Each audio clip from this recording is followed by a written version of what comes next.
Hey y'all, welcome back to another episode of the Watch Us Thrive podcast. This is your girl Leanne. I am very excited and honored to have this week's guest on the show. I'm going to start off right now with a trigger warning. This is going to be a heavy conversation, but it's one that's absolutely needed. If you guys have been around for a while, you know how I stand when it comes to domestic violence, me being a survivor. And this is a conversation that I will have 25/8, 366 days of the year. This is not just something that comes around in the month of October and we just highlight it for 1 month. No, we're going to have this conversation every chance that I get. And anytime I'm able to come across someone who has experienced domestic violence in various ways, I'm so honored to have them come on and share their truth and their story. So I'm going to introduce you guys now to Kristine. Welcome to the podcast. Thank you so much for being here. Thank you so much for having me. I'm excited. I'm excited to be on here. And I mean, I'm not excited to talk about this topic, but it's an important topic. So I'm honored to be a part of that with you. Absolutely. And I'm honored that you wanted to come on and talk about your different experience when it comes to domestic violence. And I say different in the sense because you were not in a violent relationship. You had a very close person in your life who unfortunately lost their life due to abuse and violence. And that's what this conversation is going to focus on. So that's why I'm putting out the trigger warning now. But before we even get started, for anyone who's meeting you for the first time, let them know who you are and what you do. Well, my name is Kristine. I have my own podcast called The Breakthrough Room. I'm currently going back to school for clinical mental health counseling, but in the meantime, I'm a personal trainer and a life coach. And my plan is to bring everything together to help people holistically heal and grow. So it's not just focused on one, and everything is related. So that's what I do right now. I just work more in the realm of life coaching and fitness for mainly women to help them get them to their goals. I love that. We need more people who look like us in these personal development spaces. So shout out to the work that you're doing. And yeah, I mean, let's get right into it when it comes to the conversation that we're going to have. I'm going to let you tell the story, but let's do a little bit of a background of the relationship that you and your best friend had. I know in the application that you wrote, you knew that she was in an abusive relationship. So talk a little bit about that dynamic and then ultimately what happened to her. Yeah, so I met her at work over, oh my gosh, 8 years now. And we just hit it off instantly. We became really fast friends. And I met her in the beginning of this relationship. I mean, if you want to call it, they were a situationship in the beginning, right? So in the beginning, I was that friend, and I don't have regrets over this, but I was pushing her, like motivating her and encouraging her to like go after this relationship because she was really scared. So I was like the beginning friend as this blossomed. And I would say about 3 years into that relationship is when I realized that it was abusive. But with that said, I didn't really understand the context of abuse and the severity. I just vividly remember a conversation where she was kind of complaining about their vacation. And I said to her, that's abusive. But it was kind of like the argument style, right? Like kind of icing people out and cold shoulder, like those little things that I said, that's abusive. And her response was, yeah, I know. It reminds me of X, Y, and Z, her ex husband who was abusive. But her response to it was very, yeah, I know, but she didn't fully understand or willing to accept. So I've actually only shared this with one person. In that conversation, I said to her, for the benefit of our relationship, you cannot tell me about the things like about him. I was like, if you want my support, if you want my advice, if you need my help, I am here for you. But like, I can't listen to this stuff all the time because as a friend, you get so involved. Why are you with them, right? You get so emotionally involved and you don't understand. And even then, I really didn't know it was abusive. I just said those words. And so she didn't tell me anything for a long time. And it wasn't until 2020 where she started opening up a little bit more because she finally was recognizing this was abuse. She wasn't ready to leave him, but she was able to say it was abuse. So now she started talking to me and was talking to me also for like I think she was looking for unknowingly support in like getting out of the relationship, but she wasn't ready to get out. And so there was definitely a few years that had gone by where I was just listening to mainly knowing psychological abuse. I wasn't aware of any physical abuse at this point, though. Given how it ended, there probably was a lot of it. It was in Arizona. I lived in Arizona, and that's where she lived. We talked every single day. She was the person I spoke to every day. Like we worked together in a way, even though we were remote. We would like call each other all day. So I talked to her all the time. And I would listen to all these stories, and I was encouraging her to, go to counseling. And her and I were both growing in our faith together. So we would share these stories with each other. And we wanted to get into 75 hard together. So we were always trying to like uplift each other. But I was always trying to help her find her confidence. Well, she finally found a therapist that she really, really liked. And I was so happy about that because she pulled the trigger on that. And I'll never forget that it was like, I don't even know, like maybe less than a week before, she sent me this voice memo saying that she is feeling strong. The counselor is giving her her power back. She was actively making plans. Like she had a plan in place to leave this man. And she was like, I'm feeling good. And I said to her, I'm still listening to this. And I'm so proud of you because I was hoping you'd get to a point where you realize your stuff wasn't worth your mental health and safety, because she would make what seemed to be a lot of excuses, right? Oh, my pool table, or oh, my furniture, I have to start over.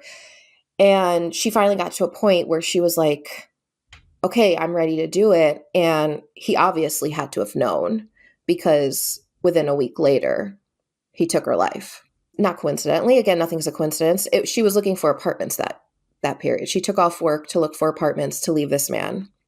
I just want to pause there because that's a lot to take in. And I'm just so sorry that you had to deal with such a tragic loss like that. It goes with a lot of the stats that are out there when it comes to domestic violence, that the most dangerous time for a victim who's in these types of relationships is when she, and I say she because it's predominantly women who are affected by this, even though it happens in same sex relationships and men are victims too.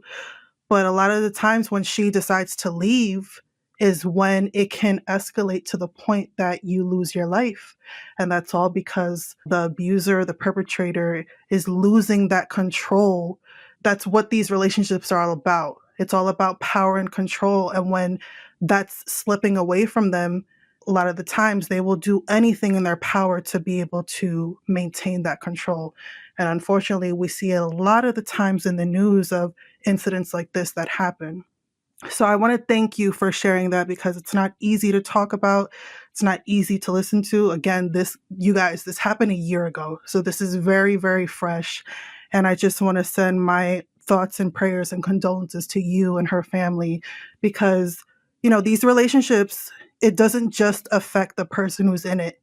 It affects everyone around you, especially like her. She was coming to you talking about it, and that really does take a toll on you. So what happened when you received the news that she was gone? How did that impact you? And then how do you really start healing from such a profound loss like that?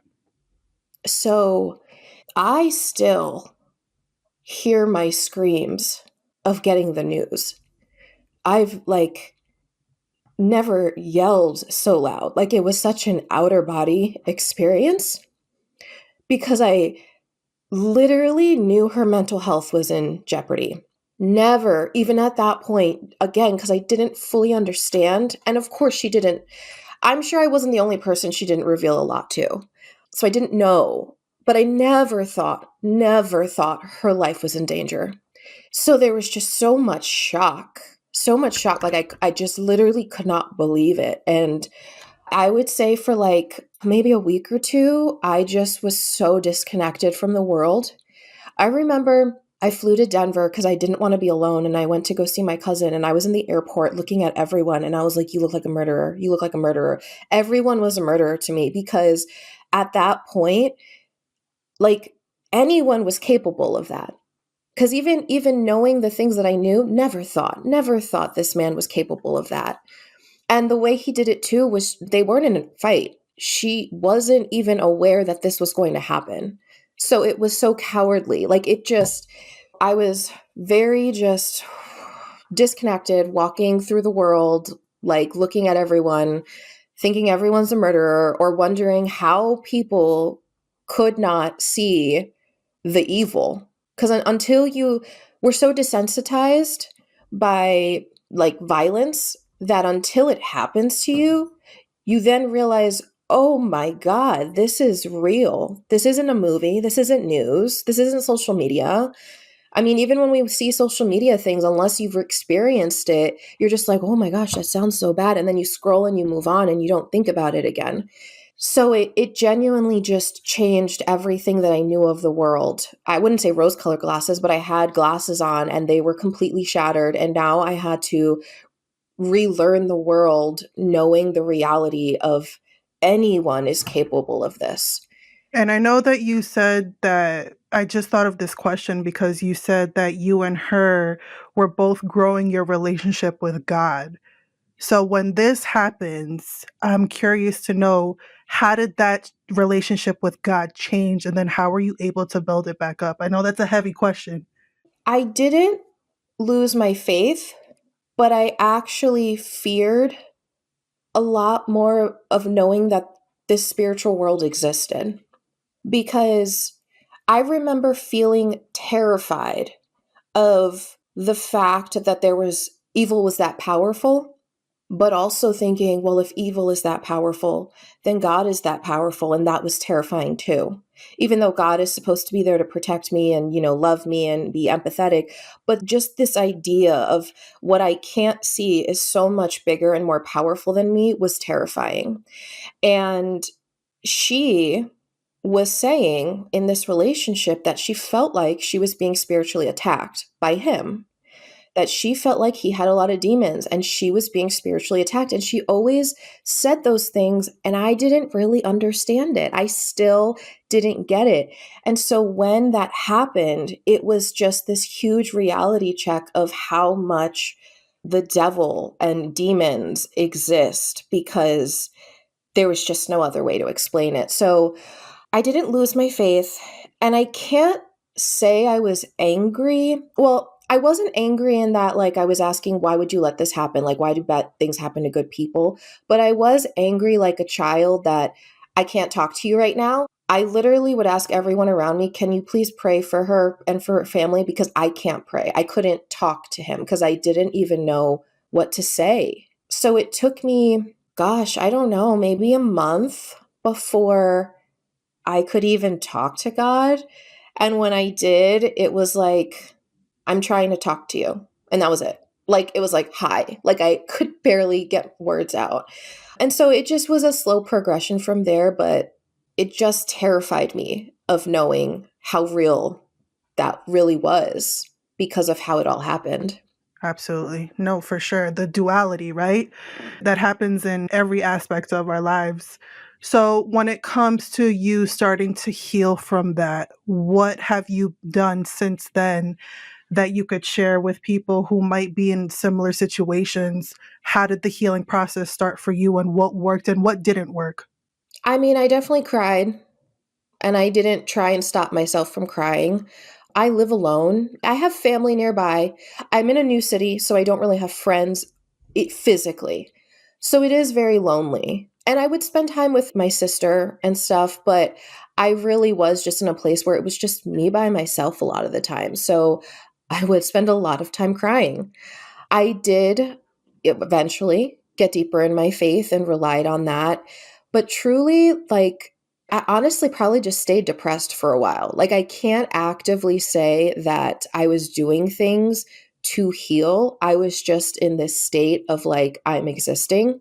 I did have a therapist. I was working with my therapist, but there's just only so much you can do when you're grieving because that is just grief. It's just the process. And I had to accept that it's terrible. I mean, I still like I have a lot more better days now, but I think of her every single day. I think about, oh, she'd be the person I'd be telling this to. Every time I have a new first, I think of her and I'm crying. Like it just is. Unfortunately, I don't really have tips other than this is just the process and you just have to let every day go by and just try to do something good for yourself if you can. But yeah, I guess the biggest thing, maybe reach out to support, because I did reach out to my sister and keep myself busy with people that I loved. But I did also spend a lot of time alone because I didn't want to be around people either. Yeah. And I just appreciate that honesty because, just thinking about me and the way that I cope with things, my go to is isolating myself. My go to is like shutting down. I don't want to talk to nobody. And then when I'm ready to, when I get to the point, then okay, now I can reach out for support and ask for guidance and things like that. Just feeling those feelings, I think that's so important, even as painful as they can be, regardless of what it is that you're going through, what you're healing from.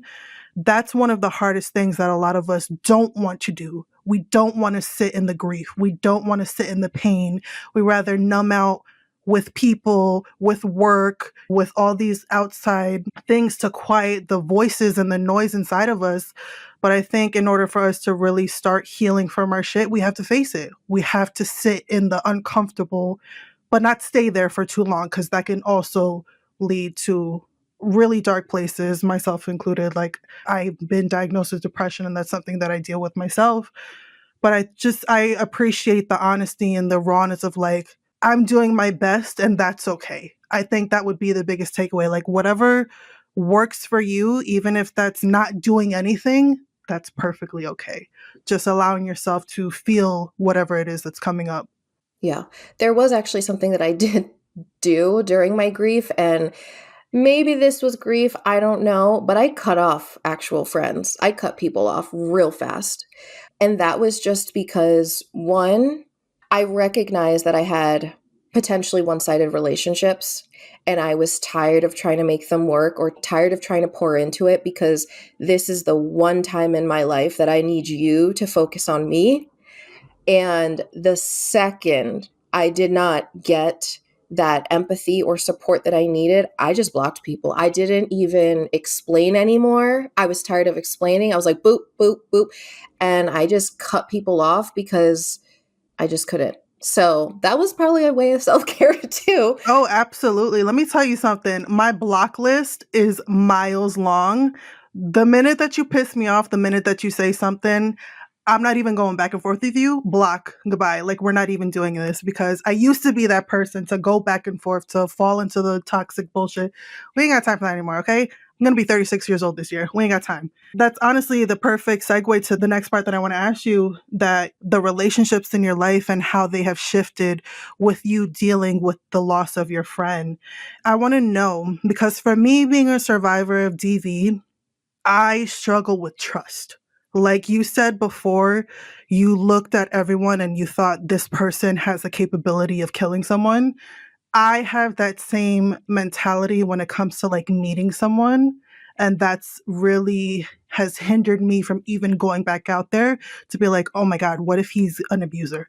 What if he's going to do the same shit that my ex did? So I want to know for you, like, do you struggle with trusting people? And if so, how do you navigate through that? I don't feel like now that my trust is any more or less than it was because of that. But trust me, it is in the back of my head of how do they argue, even more so than ever. The way I've kind of navigated trust when I meet people, and this is going to sound really silly, but this is how I started doing it, is this is almost embarrassing. I created an Excel doc, and this was when I was like doing online dating, and I would put their name on there, and I would jot down every thought that was not necessarily a flag, but a question of why did they say that? What do I want to know? Why do I like, I would just jot it down. And I jotted it down because I was like, I want to know the answers to that the next time I talk to them. And I didn't even have to get the answers because it just would come up. It was just so intentional. And then immediately I was like, red flag, boom. So I feel like that helped train my intuition in realizing I had these thoughts for a reason. And something else I've learned is that you have these thoughts for a reason, or these feelings. You don't always need to know the answer to them. And that's something I would always dig for. I'm like, I want to know why I feel this way. So I feel like, and that I started doing that around the same time that, like during my grieving process when I was ready to start dating. I just feel like that kind of trained my intuition. So I don't feel like my trust is less or more. I just I think I'm more trusting of myself than I am of other people first, if that makes sense. No, it makes total sense. Absolutely. Now, what are your thoughts around forgiveness? That's something that I ask a lot, people who have dealt with these types of relationships or even, people on the outside looking in. Do you think that forgiveness is necessary in order for you to truly heal? And how, if, has forgiveness played a role in your own healing journey? So I think it depends on how you define forgiveness or what you think the purpose of forgiveness is. I don't look at the idea of forgiveness as approving someone's behavior or that I'm doing something or I'm forgiving them for them. If I'm forgiving for me to release whatever I'm holding on to. I can't tell people if that's something that they need to do, but I know me being a Christian, that is something that we're told to do. That is what God wants us to do. If God forgives us, we need to forgive others genuinely and not just superficially. I'm going to be really honest. I've thought about forgiveness with this man and I've literally had the thought and then the thought went away because I can't possibly even think about opening up that can of worms and forgiving him right now. That's going to be a process if I even get there. Absolutely. And if you don't, that's perfectly okay too. Like you said, forgiveness looks different for everyone. And it's okay if you don't have it in your heart to ever forgive someone who, took someone that you cared about and loved. I just love the honesty that comes with you. That's a real ass answer. So thank you for sharing that. I know that you have a podcast. It's called The Breakthrough Room. I listened to an episode today, the one that you talked about the shift and the change. And I just really appreciate the openness that comes with the way that you speak. So, how has your podcast played a role in your own healing? First, I don't go back and listen to my episodes. Me I either. It's I so just yeah, cringe. I can't stand it it. is cringe. But I do know that I have an episode where I specifically am talking about heartbreak because I was going through that. And I know that I talked about her, but again, everything's such a blur. I don't know to what extent I really went into it and what I really said. But I do know that for me, sharing my voice is very therapeutic. Even if it's in the written form or if it's verbally on camera or whatever. So, what made me think is that, like, when in part of the healing, I do actually express myself very verbally on a very social platform, which for some people I think feels weird, but it's just therapeutic to get your voice out and be heard despite who listens to it. Like, I don't even, it's not about ratings, it's not about activity, it's just put it out there, it's a release. And if someone gets value out of it, great. If no one ever reads it, that's fine. But this is part of my life and my journey that I'm documenting. I couldn't agree with you more. That's why I started my podcast, not for the views, not for the followers. It's literally like this is a verbal diary for me to continue healing from my own shit, to allow people to come on and talk about their stories and their traumas and how they've been able to turn it around. There's such a power in storytelling and being able to relate to someone just by listening to their words. Now, going public about something so tragic like what you went through, it's not easy. So, what was the reason behind you wanting to share this publicly? And what piece of advice would you give to someone who wants to share what they've gone through but is terrified to do so? What would you tell them? So, my reason, well, first off, my friend was very passionate about domestic violence and helping women. She was in an abusive relationship husband before this guy. So she had already like a passion for helping others. And she was also very much involved with my goals and dreams and what I wanted to do with my business. And she was very proud of the things that I was trying to accomplish.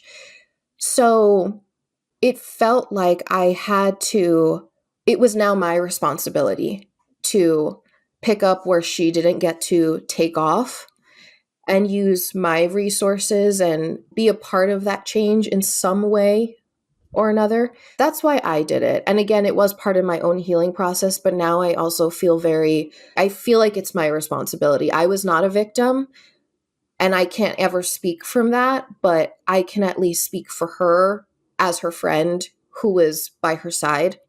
And for others, first, know what you don't need to you don't need to be public about stuff. I know like social media really highlights a lot of public stories, but you don't have to feel pressured to do that. If you are feeling uncomfortable with the idea, then don't fight it. That's not your platform. Maybe it's more of an intimate setting. Maybe it's a one on one that you meet someone. But if you do, then do it at the pace that you're comfortable with. If you don't want to show your face and you just want to write, then write anonymously. If you want to show your face, do so. If you want to do the pictures with music in the background and share your story, like do what feels most comfortable to you, because it's your story, it's your experience, it's your healing, and you really have to honor your process. But you also have to know that comes with an audience, and you never know how people are going to respond. And that's always the hardest part. Yeah, absolutely. When it comes to trolls, I just block them and I don't entertain. I just appreciate you saying that it's all on your timeline and your comfort level and not having to be like, oh, everyone else is doing it. So everyone has a podcast. So I have to start one too. No, absolutely not. Whatever works best for you. And, just take it one day at a time. So now, say there's a listener on the other end and they have someone in their life who is in an abusive relationship and they're on the outside looking in. What advice would you give to someone in order to be able to support that person in what they're going through? Well, you'll probably need support of your own, because you are going to not understand why they're still with them. And it's going to frustrate you. You're going to almost be judgmental about it. You will be judgmental about it because you don't understand. But you don't want to judge that person. So you need to talk to someone else. You kind of need to be able to vent whatever you're going through to someone else. And I'm thankful I had my sister, because my sister would constantly remind me of the abuse cycle. Kristine, it's the abuse cycle. And I was like, okay, you're right. But then with the friend, so one of the things I'll never forget that she said to me, and I didn't even, again, not realizing how much it actually meant, was that we were talking one time and I said to her something like, I'll never understand, or I don't understand what you're going through. And I know you love this man, but I know that when you're ready to leave him, you will. And I'm confident in that. And she responded back and she said, thank you for saying that you don't know what I'm going through, because I always feel like I'm being judged and I appreciate your support. And so I think, as someone who's supporting someone in a domestic violence situation, is that it is not your place to understand what they're going through. It's just your place to love them. And looking back, is that she didn't obviously have the confidence to leave him when she should have, or she would have. So just doing anything to reassure them that you believe in them, you believe in their strength, you believe in their power, and when they're ready, they will. I always used to say, like, I know you'll do it when you will. I think it just created a space where she felt more safe to talk to me, because I never said, what are you doing? I would just say, how do you feel? What are your plans? I know you'll do it when you're ready. Have you thought about therapy? Have you thought about looking for a group? I just kind of would throw suggestions versus telling her what she should do. Right. Yeah. No, I appreciate that so much. The way that you speak to someone and the words that you say can have such a profound impact on them, especially when they're in these relationships. They're already feeling shame, they're embarrassed, they're scared, and you don't want to have someone in your ear being like, "I told you so," or "What the fuck are you doing?" Like that's not what victims and survivors need to hear, especially when they're finding the strength to actually walk away, which is not easy. Not rainbows and butterflies once you leave the relationship. That's a whole other world that you have to deal with. But just having that love and support and understanding and being like, no matter what, I'm going to be here for you, that can literally change someone's life and that can save someone's life too. Now, what would you say to someone who is in an abusive relationship and they're scared to leave because what happened to your friend could happen to them? What's a piece of advice you would tell someone that wants to leave, but they're like, I don't know what to do? As you said, the most dangerous time is leaving. So truly, if you're ready to leave, there is no second thought. There is no Unfortunately, this is one of those situations where you don't really have the luxury of planning.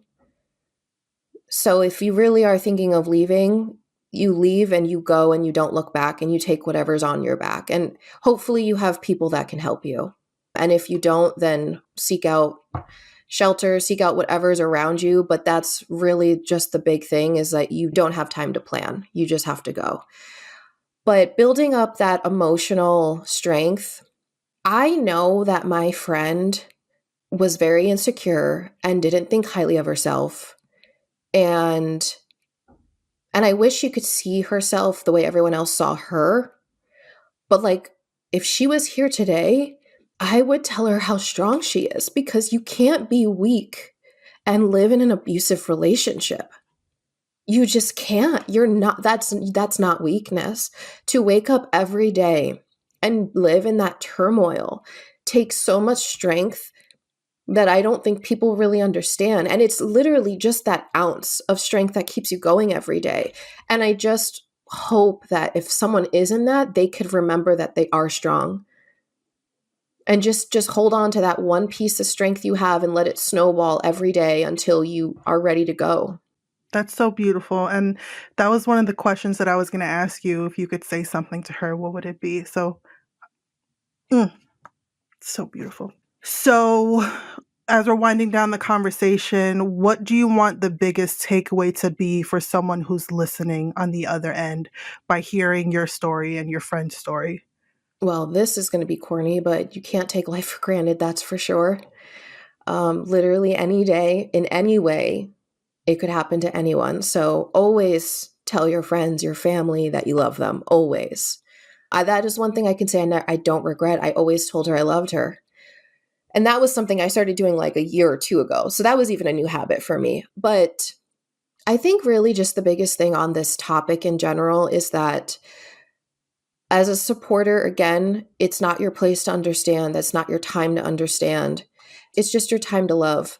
And I think as like just friends, when they're not even abusive relationships, we just get so invested because we have an opinion on what we would do and what we want for them. But you need to remember, it's not your life, it's their life. And if you don't trust your friend to make decisions, then why are you their friend? I've grown into the mentality of, I trust my friends to make the decisions that are best for them. Are they what I would want for me? No. Is it what I would want for them? No. But they're an adult, and if they're happy and they're safe, it's not my place to tell them to do it differently. Obviously, domestic violence is a little different, but you still have to approach it with the same compassion of they'll do it. They just have to do it on their time. Yeah, absolutely. I love that. So you're on the Watch Us Thrive podcast. So tell me, what does thriving mean to you? Ooh, what does thriving mean to me? I think thriving means that I'm just living my life at the best version of myself every day. And every day does not look great. But I do. Someone actually asked me, like, when do I feel most confident and capable? And I really had to think about that, because I was like, I don't really ever feel confident and capable. But then I realized I've done so many things where I have. So if I'm not focusing on the negative, then I'm thriving. All the things that I'm accomplishing just by living, all the risks I'm taking, all the new friendships I'm making, like those are risks to be vulnerable with people. So I think thriving is just being the best version of yourself every day that you have that chance to be. Yeah, I love that so much. I love this conversation so much. I appreciate you for coming on and again talking about something that's still very fresh. You're still in the grieving process, but I really appreciate you wanting to come forward and speak on behalf of your friend and talk about a point of view that's not talked about enough when it comes to domestic violence. So I just want to say thank you. I honor you. I give you your flowers. I know my people are going to want to know more about you and follow you. So plug in your podcast, what you're working on, anything that you want to share as we wrap up the convo. Well, first, thank you for having me and allowing me to have this conversation. It's definitely not easy, but it's valuable. So I do appreciate that and everything that you're doing.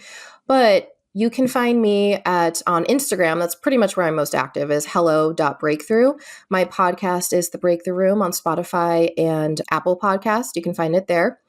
And what I'm working on right now is I just created a course called Empower Her Mind. It's not necessarily therapy, but I use therapeutic techniques and tools and resources to help you kind of just navigate the root of some of your limiting beliefs and obstacles, and then help you kind of navigate on how to rewire your mind and kind of heal those things. So that's what I'm currently working on, and I'm excited to share that. Yes, absolutely. I'm excited to share it with my people. I'm going to leave all of her info in the show notes. Again, thank you for being here today. And I'm excited to see you grow and evolve and continue to show up in these spaces. Like I said in the beginning, we need more of us who look like us to be having these conversations and helping our communities. So thank you so much. And I look forward to watching you grow and thrive. And thank you. I look forward to seeing the same from you.